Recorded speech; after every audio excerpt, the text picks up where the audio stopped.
Praise the Lord. सभी विश्वासी भाई बहनों को प्रभु यीशु मसीह में जय मसीह की। बाइबल शिक्षा चैनल पर आप सभी का स्वागत है।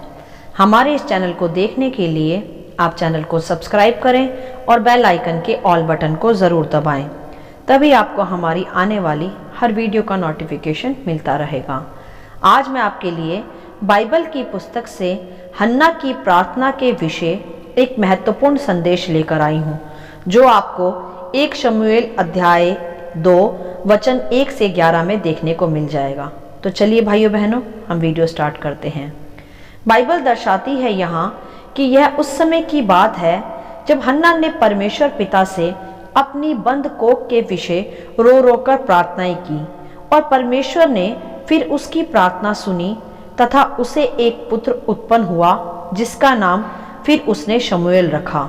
हन्ना की इस कहानी को हम सब भली प्रकार जानते हैं कि किस प्रकार परमेश्वर ने उसे बांझपन से आजाद कर उसे शमूएल नबी जैसे पुत्र की माता कर उसकी शर्मिंदगी को दूर हटाया था।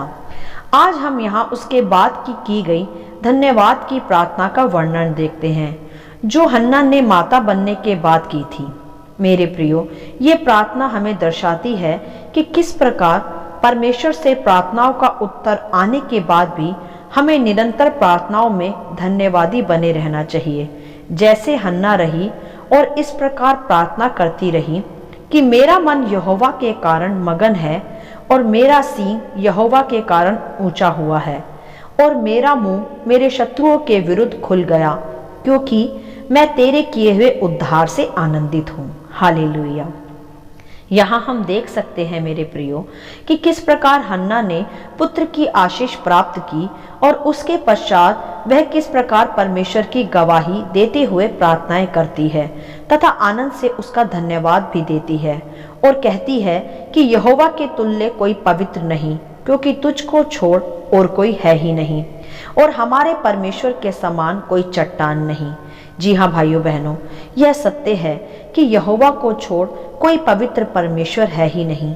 वही एकमात्र जीवित व सच्चा परमेश्वर है तथा वही हमारी चट्टान भी है। जैसे हन्ना की नाम धराई को परमेश्वर ने दूर किया तथा वह इस प्रकार प्रार्थना में धन्यवाद दे रही है, बिल्कुल इसी प्रकार मेरे प्रियो परमेश्वर हमारी शर्मिंदगियों को व नाम धराई को दूर करने वाला पवित्र परमेश्वर है। वह हमारी चट्टान और दृढ़गढ़ है।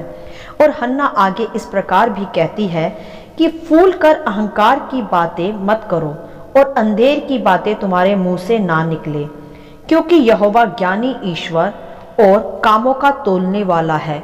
शूरवीरों के धनुष टूट गए और ठोकर खाने वालों की कटी में बल का फेटा करा गया।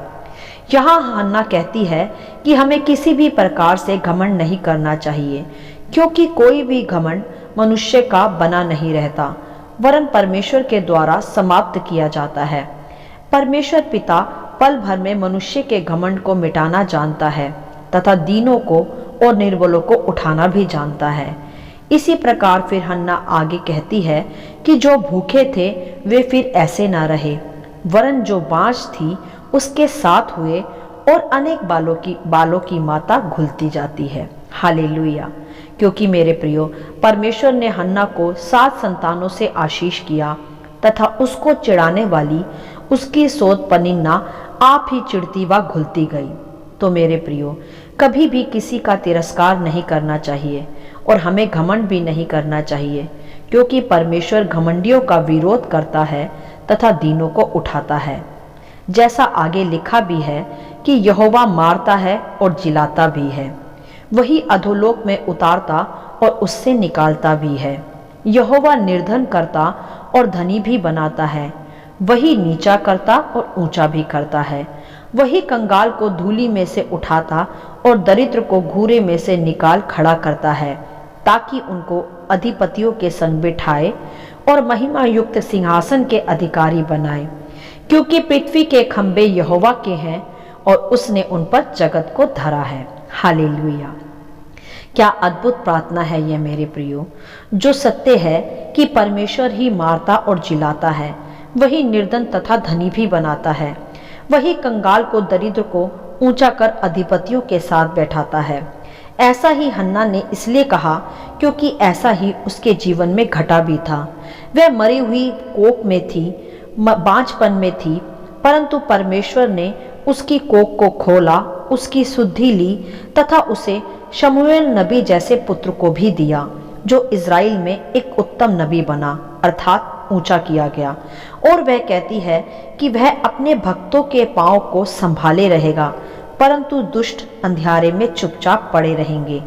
जो यहोवा से झगड़ते हैं वे चकनाचूर होंगे। वह उनके विरुद्ध आकाश से गरजेगा और यहोवा पृथ्वी की छोर तक न्याय करेगा और अपने राजा को बल देगा और अपने अभिषिक्त का सींग ऊंचा करेगा। हालेलुया। मेरे प्रियो, ये संपूर्ण प्रार्थना हमारे लिए एक इंस्पिरेशन है, एक प्रेरणा है, जो कि प्रकट करती है कि किस प्रकार हन्ना ने आशीषों को प्राप्त किया और प्राप्त करने के बाद परमेश्वर की महिमा की, उसकी स्तुति की और उसका धन्यवाद किया और प्रकट किया कि कैसे परमेश्वर ने उसकी नामधराई को, उसकी शर्मिंदगियों को दूर किया है और उसका मस्तक उसके शत्रुओं के सामने ऊंचा भी किया है। उसे बांझपन की शर्मिंदगी से छुड़ाकर उसे अधिपतियों के साथ बैठाया और इस प्रकार वह यहोवा का गुणावाद करते हुए सिखाती भी है कि कभी भी किसी मनुष्य को फूल कर अहंकार की बातें नहीं बोलनी चाहिए, क्योंकि यहोवा ही है जो मनुष्य को धनी बनाता है तथा घमंड के कारण पल भर में निर्धन भी बनाता है। यहोवा ही है जो मारता भी है और जिलाता भी है। तो मेरे प्रियो, हमें समझना व सीखना यह है हन्ना की इस प्रार्थना से कि हमें हमारी प्रार्थनाओं का उत्तर आने के बाद भी सदा धन्यवादी बने रहना चाहिए, खुद को नम्र बनाकर रखना चाहिए, सदा परमेश्वर की स्तुति ऊंचे शब्द से करते रहना चाहिए और हमें धनी होने पर भी कभी घमंड नहीं करना चाहिए, आशीषित होने पर भी कभी घमंड नहीं करना चाहिए और ना ही किसी की कमजोरी का, किसी की गरीबी का मजाक उड़ाना चाहिए, क्योंकि जिसे यहोवा उठाता है उसे फिर कोई गिरा नहीं सकता। जैसे हन्ना को भी परमेश्वर ने पनिन्ना के सामने ही आशीष दी तथा उसकी नामधराई को भी दूर किया, क्योंकि हन्ना एक प्रार्थना करने वाली स्त्री थी और इसी प्रकार वह प्रार्थना में कहती भी है कि यहोवा अपने भक्तों के पांव को संभालता है और अपने अभिषिक्तों का सींग ऊंचा भी करता है। हालेलुया। मेरे प्रियो, जिस प्रकार हन्ना का भी मस्तक ऊंचा किया गया तथा हन्ना ने धन्यवाद की प्रार्थना की और सदा यहोवा की प्रशंसा की, इसी प्रकार हमें अपनी नामधराई को और आशीषों को, अपने नामधराई को आशीषों में बदलने के लिए सदा प्रार्थना करते रहना चाहिए। परमेश्वर का उत्तम भक्त बनकर हमें जीवन जीना चाहिए, उसे ही पुकारना है, तभी हम आशीषों को प्राप्त कर सकते हैं। और मेरे प्रियो, जब हम आशीषों को प्राप्त कर लें तब भी हमें नम्र और दीन बने रहना चाहिए, सदा परमेश्वर का धन्यवाद करना चाहिए, उसके उपकार को सदा स्मरण रखना चाहिए, जैसे हन्ना ने भी रखा। उसने शमूएल नबी जैसे आशीषित पुत्र को पाकर परमेश्वर का धन्यवाद करना कभी नहीं छोड़ा और वह सिखाती है अपनी प्रार्थना में कि हमें भी कभी किसी का तिरस्कार नहीं करना चाहिए, कभी किसी को सताना नहीं चाहिए, कभी किसी को तुच्छ नहीं जानना चाहिए और कभी भी घमंड नहीं करना चाहिए, क्योंकि यहोवा ही पल भर में मारता है और वही पल भर में जिलाता है, वही कंगाल को ऊंचा करता है, वही दरिद्रों की सुद्धि लेता है, जैसे हन्ना की भी ली गई।